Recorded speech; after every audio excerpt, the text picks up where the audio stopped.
dans cette édition du journal des éco-délégués du lycée Melchior Garret. Tout de suite, les titres de ce journal. Une année scolaire bien entamée. La vie au lycée Melchior Garret. Des éco-délégués à peine rentrés et déjà en action. Des élèves au parc national guyanais. Une journée de sensibilisation et de lutte contre le harcèlement bien marquée. La COP27 au cœur de l'actualité environnementale. Mais qu'en est-il de la Guyane? La Coupe du Monde au Qatar, le bilan. Sans oublier vos rubriques, l'éco-dico, la météo du changement climatique et les 17 objectifs du développement durable pour l'année. Le 12 septembre dernier, 2069 élèves ont repris le chemin du lycée Melchior Garret, un complexe scolaire impressionnant de par son architecture, son envergure et ses multiples offres de formation. Nous avons interrogé et rencontré le capitaine de cet énorme paquebot, reportage signé Kayla Yapara. Quel bilan dressez-vous 5 mois après la rentrée? Tout d'abord, belle rentrée avec la mise en service de nouveaux bâtiments. En fait, Melchior Garret est composé de 2 bâtiments, le bâtiment Melchior et le bâtiment Garret. Le bâtiment Garret, on a pris possession de ce bâtiment pleinement à la rentrée avec l'installation et l'ouverture de nouvelles salles. Nous avons un très beau CDI qui était déjà en service depuis le mois de février 2022. Donc on a pris pleinement la possession de ce CDI et puis surtout la section textile a pris possession aussi de ces locaux très bien équipés par notre collectivité territoriale de Guyane. Et la section aussi accompagnement de petite enfance a pris possession de ces locaux aussi. Ce qui fait qu'en matière d'équipement, on a été plutôt bien accompagné avec des ordinateurs sur l'aile garée dans toutes les salles. Donc du point de vue matériel, bonne rentrée on pourra dire. Du point de vue des élèves, présence de tous les élèves avec un petit peu plus de 2000 élèves présents à la rentrée. 200 professeurs, plus de 67 personnes sur l'ensemble de l'administration et vie scolaire. Donc ça fait vraiment, je dirais que Melchior Garret, c'est un petit village qui s'est bien préparé. Alors bien sûr, nous sommes 5 mois après cette rentrée. Nous avons mis en place des projets qui sont en cours. Et du point de vue du climat scolaire sur Melchior, nous sommes, on peut dire, un lycée où les jeunes sont accompagnés, écoutés en tout cas, je le crois. Nous avons une équipe de vie scolaire et des CPE qui sont présents. Et ce qui fait que, de mon point de vue, le climat scolaire au lycée Melchior est plutôt bon. Alors, il nous reste encore des progrès à faire. Les progrès, ce sont améliorer quand même la présence des élèves, la question de la présence en cours, donc la lutte contre l'absentéisme. Et je remercie là toutes les équipes aussi parce que nous avons mis en place du tutorat qui permet d'accompagner ceux qui sont un petit peu plus en difficulté sur la présence. Et nous sommes très heureux d'annoncer, de dire aux élèves et aux parents aussi qui vont regarder cette vidéo, que nous avons aussi mis en place un SAS qui permet aux élèves qui n'étaient pas présents pour les devoirs, notamment les CCF, de rattraper effectivement ces devoirs et donc d'obtenir leurs notes nécessaires à Parcoursup. Voilà donc un bilan plutôt positif que je dirais. Nous avons énormément de choses à faire, des projets qui sont en cours et notamment la réalisation du bâtiment hôtelier qui est en cours et bien entendu améliorer aussi d'autres partenariats. Quelles sont les attentes de la direction pour cette année? Moi, avec mon équipe de direction, nous attendons tout simplement que nos élèves viennent au lycée et s'épanouissent. Quand je dis s'épanouir, c'est à la fois dans les études, parce que c'est important, c'est vrai, mais pas que. Lorsqu'on vient au lycée, on vient rencontrer ses camarades, on vient découvrir ce que c'est que l'amitié, on vient découvrir ce que c'est que de discuter ensemble, découvrir l'autre, et donc qu'ils s'épanouissent tout simplement et qu'ils se préparent finalement à la vie de plus tard, c'est-à-dire au moment où ils prendront leurs responsabilités en tant que citoyens tout simplement, à l'issue de leurs études. Donc nous, on prépare cela et nos attentes, c'est que les élèves puissent justement s'investir dans les différentes activités du lycée. Je veux citer le CVL, la MDL, nous avons l'EDD, nous avons les clubs d'échecs, il y a plein de petits moments où ils peuvent s'investir au sein de l'établissement autre que les études. Parce que c'est important, il faut faire les deux. Il faut étudier, il faut travailler, il faut obtenir des résultats. Donc pour cela, il faut se mobiliser, se concentrer. Lorsqu'on est en classe, écouter. Mais aussi, il faut, en dehors de cela, dans le lycée, avoir une activité. Tout ça, c'est important pour que un lycéen vive son lycée de façon la plus complète possible et que, in fine, sur ces 3 ans, qu'il ait un souvenir. Parce qu'en général, lorsqu'on est au lycée, ce sont souvent les plus belles années de sa vie de jeune. Donc, ce que j'ai envie de dire, c'est qu'il faut vraiment profiter. Un mot d'encouragement, monsieur le proviseur, pour les élèves. Ce que je pourrais dire, c'est que nous sommes tous les adultes du lycée, à leur disposition, à leur écoute, qui n'hésitent pas, parce que nous savons que c'est pas toujours facile, effectivement, pour eux, mais s'il y a une chose qui est importante, c'est de construire leur avenir. Et pour cela, il n'y a qu'eux et eux seulement qui peuvent le faire. Donc, ce mot d'encouragement serait la persévérance, la responsabilité et surtout, j'ai envie de dire, allez, on va le dire, c'est la niaque. C'est avoir cette envie de manger un peu la vie, de manger les choses pour qu'on puisse aller chercher et se construire pour que demain, on soit fiers de soi et que nous soyons fiers de vous et que vos parents soient fiers de vous aussi. Voilà mon mot d'encouragement. Même si le lycée est un lieu d'apprentissage, il reste néanmoins un espace de vie et de convivialité en dehors des heures de cours. Kayla Yapara nous emmène au cœur de la vie des lycéens entre midi et 2 où le vivre ensemble prend tout son sens. Je suis la journaliste reporter du lycée Melchior-Garret. Je vais vous emmener au cœur de la vie des lycéens.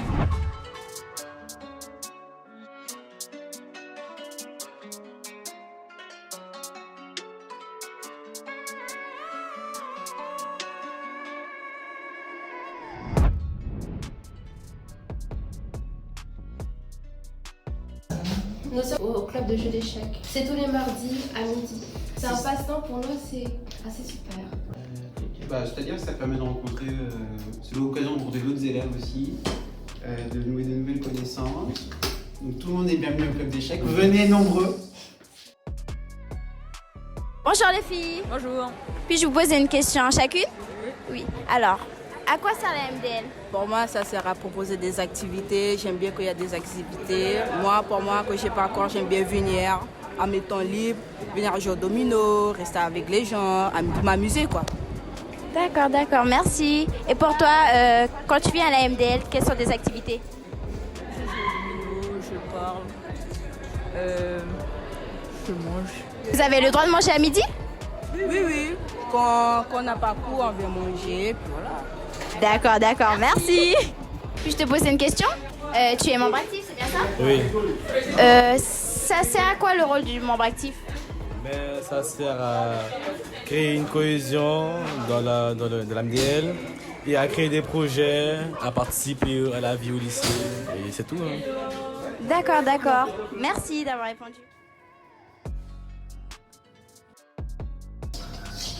En fait, on est en train de faire des exercices qu'on a fait en classe et qu'on n'a pas très bien compris. Et on refait avec le prof.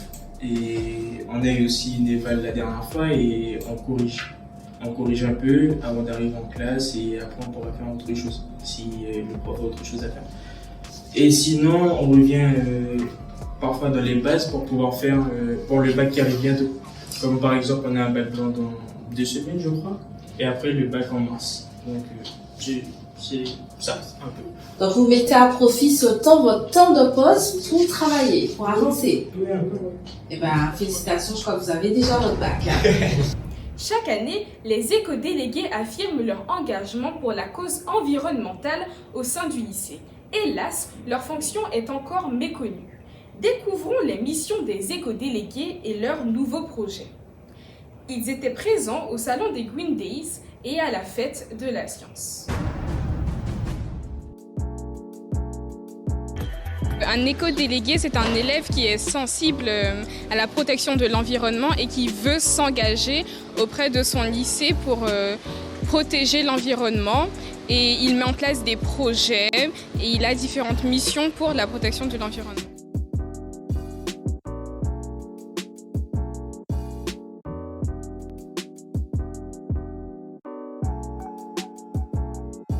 La fresque, elle représente un symbole d'engagement pour les élèves qui viennent ici.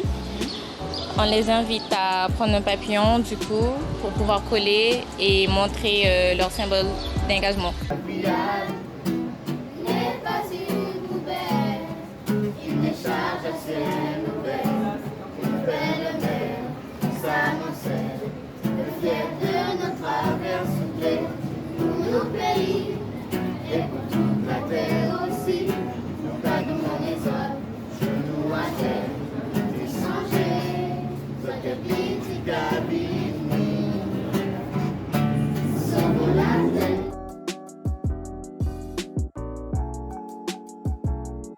On va voir un exemple par exemple avec la sécheresse ici. A envoyé 5 milliards de tonnes de CO2 à cause de la décomposition des arbres. Ça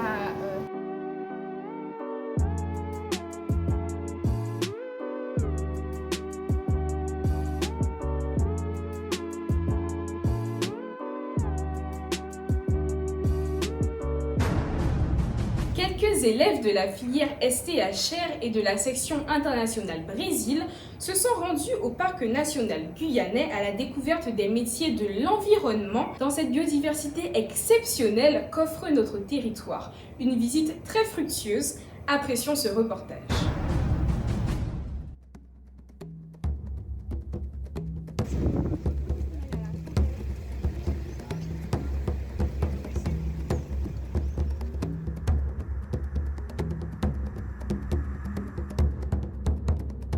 Millions d'hectares, 3,4 millions d'hectares, c'est-à-dire l'équivalent, vous connaissez la Guyane, c'est 84 000 km². Donc voilà, donc le parc, c'est ce qu'on veut. Par exemple, si on veut dire oui, mais combien d'abatis là sur les territoires, je crois qu'on peut faire des repérages satellites, vérifier et faire un nombre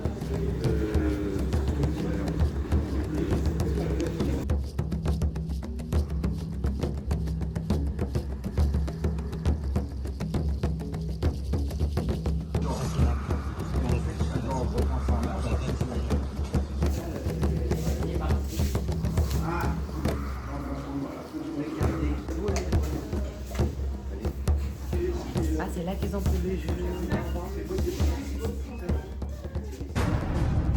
Le jeudi 17 novembre 2022, journée de lutte contre le harcèlement, n'est pas passée sous silence au lycée Melchior Garé. Cette année, les organisateurs ont tenu à créer un mouvement de sensibilisation en mobilisant autour des élèves toutes les personnes ressources à l'intérieur et à l'extérieur du lycée. Nous avons rencontré pour vous les organisateurs de la manifestation. Donc aujourd'hui, on a fait ce forum pour pouvoir sensibiliser les élèves à la détection des signaux. Parce qu'il est important de comprendre qu'on est tous acteurs pour pouvoir éviter justement les conséquences dramatiques qu'ont le harcèlement. Jusqu'en 2010, on n'avait pas cette prise de conscience qu'on a aujourd'hui. Puisque avant, on se disait, bon, il va à l'école, il va grandir, il va s'endurcir, c'est normal qu'il y ait des brimades ou ce genre de choses. Aujourd'hui, il y a une véritable prise de conscience au niveau des partenaires, au niveau des équipes pédagogiques et au niveau du gouvernement pour éviter justement d'arriver à ces conséquences qui sont dramatiques. Donc, sensibiliser les gens, c'est tout simplement faire en sorte qu'on soit tous acteurs, élèves, enseignants, infirmiers, surveillants, tous acteurs pour éviter justement que le harcèlement ne perdure en Guyane et en France. Voilà, moi je suis Mickaël Facha, je suis éducateur spécialisé à la maison des adolescents. Donc nous sommes intervenus ce matin sur le lycée Melchior sur les questions des signaux de repérage des situations de harcèlement ainsi que sur les conséquences pour les auteurs de harcèlement, pour les victimes, pour les témoins.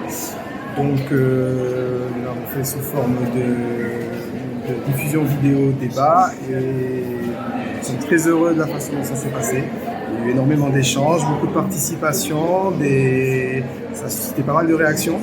Donc on s'est rendu compte que c'était un sujet qui parlait clairement aux élèves de manière générale et ça a permis en tout cas que les choses soient dites, que les échanges aient lieu aussi, ce qui permet aussi une remise en question de ses propres représentations. Et je pense que c'était un moment intéressant et agréable pour tout le monde. Donc, je participe aujourd'hui en tant que personne ressource sur le non au harcèlement au milieu scolaire.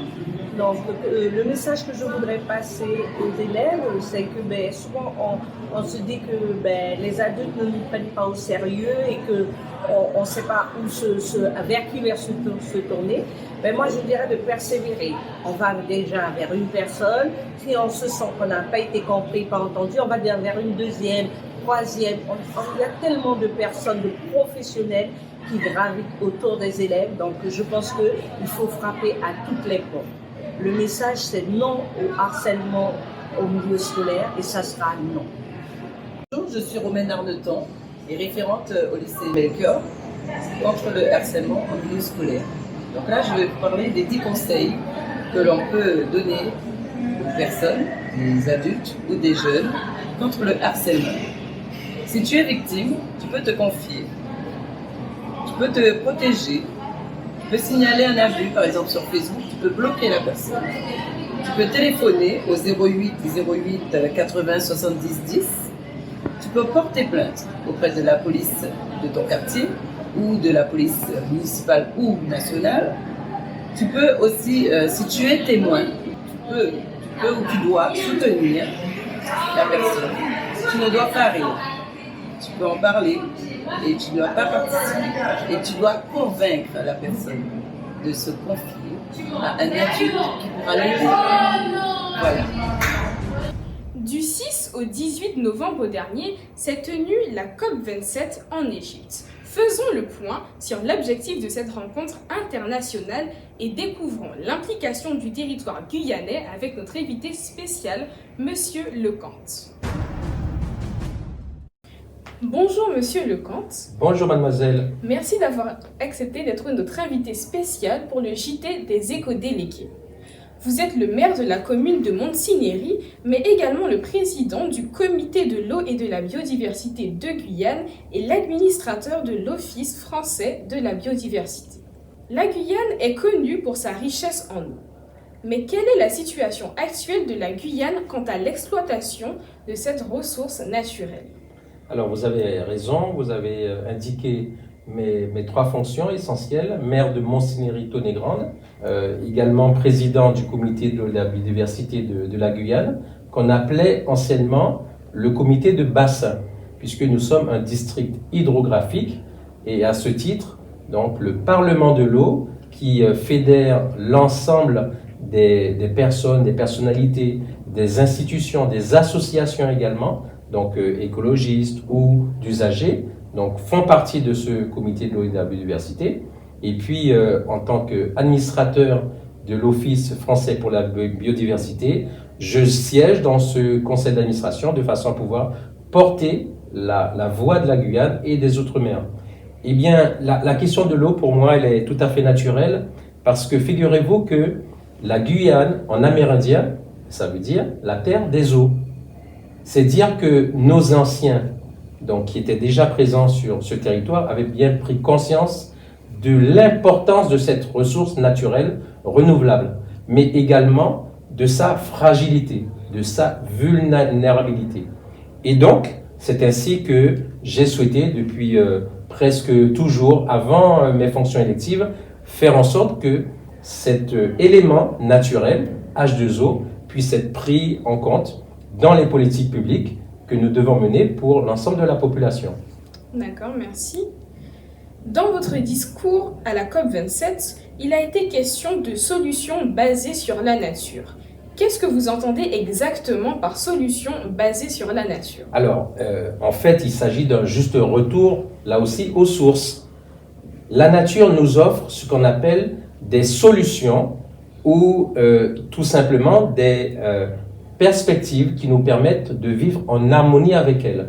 Un exemple, que nos gangans ont toujours su utiliser nos plantes médicinales que nous avons autour de nous, dans nos jardins, pour nous soigner à tout mot, Doliprane, etc.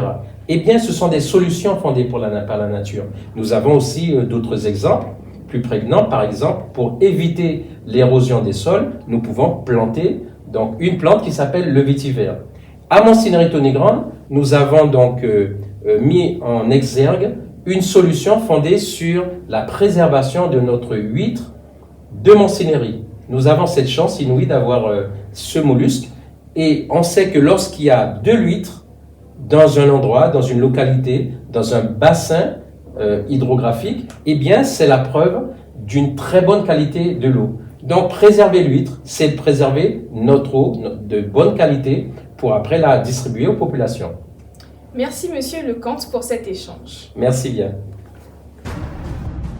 Les semaines du 20 novembre jusqu'au 18 décembre 2022 ont été agitées par la Coupe du Monde au Qatar. Maintenant que l'effervescence est retombée, il est temps de s'intéresser aux effets environnementaux provoqués par cet événement. Certains parlent d'aberration écologique, d'autres de stade critique, de bilan carbone catastrophique, de carton rouge pour le Qatar. Des spécialistes ont creusé le sujet et nous donnent quelques pistes de réflexion pour réinventer ces grands événements sportifs et les rendre plus écologiques. Accueillir une Coupe du Monde de football neutre en carbone, comme annoncé de prime abord par la FIFA, s'est avéré être un défi extrêmement difficile à relever. Néanmoins, plusieurs propositions sont déjà sur la table et permettraient de diminuer les dégâts environnementaux causés par ce type d'événement mondial. Pour cela, il est urgent de procéder à un changement profond au sein de la FIFA avec des objectifs à long terme. Il est notamment primordial de réduire le plus possible l'empreinte carbone liée au transport lors des événements sportifs internationaux en privilégiant des modes de transport plus écologiques. Il faut également limiter considérablement la construction de nouvelles infrastructures néfastes pour le climat et pour l'environnement. Bilan des courses. La Coupe du Monde 2022 au Qatar n'a clairement pas été écologique. Ne ratons pas les prochaines opportunités. Il est grand temps de réinventer ces grands événements sportifs pour en faire des moments forts de paix et de respect pour la planète.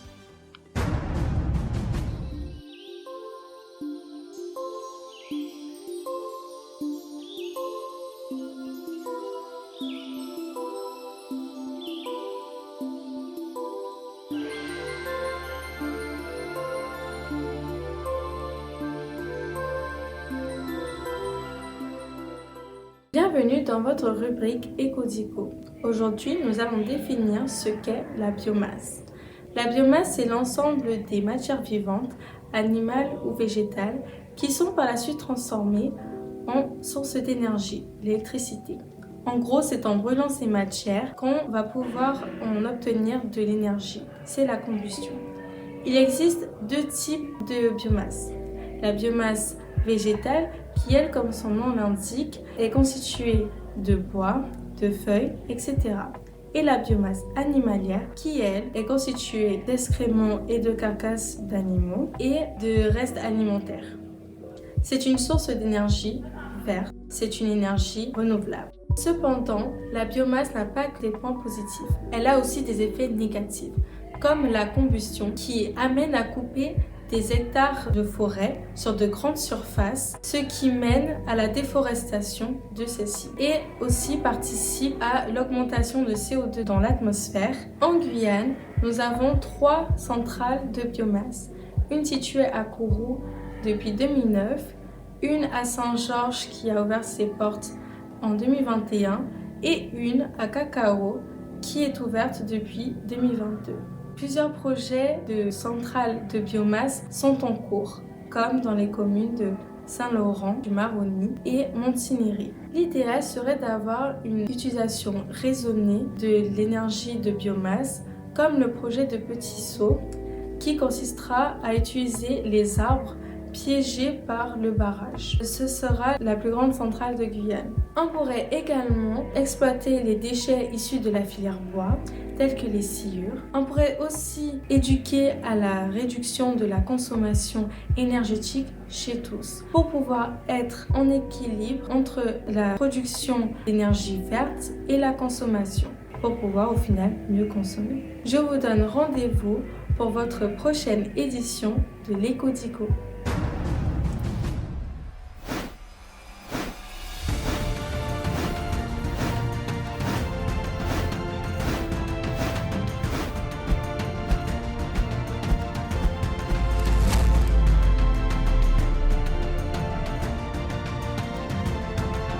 Bienvenue dans votre chronique Les 17 objectifs de développement durable pour les nuls.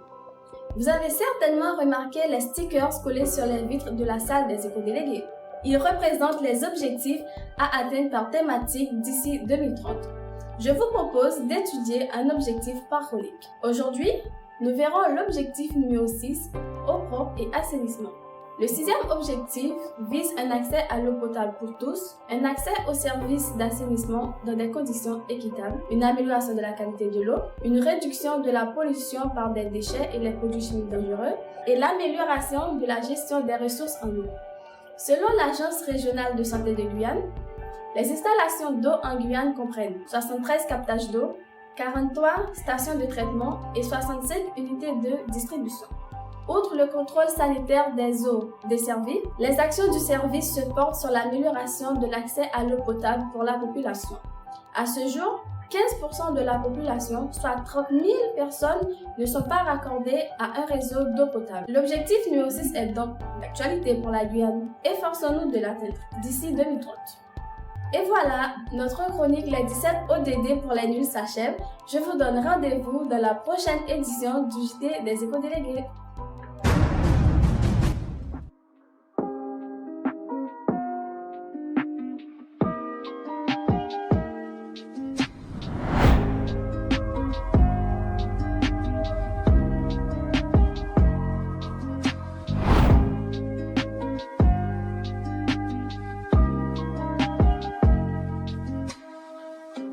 Bienvenue dans le bulletin météo du changement climatique. Les changements climatiques n'ont pas de frontières.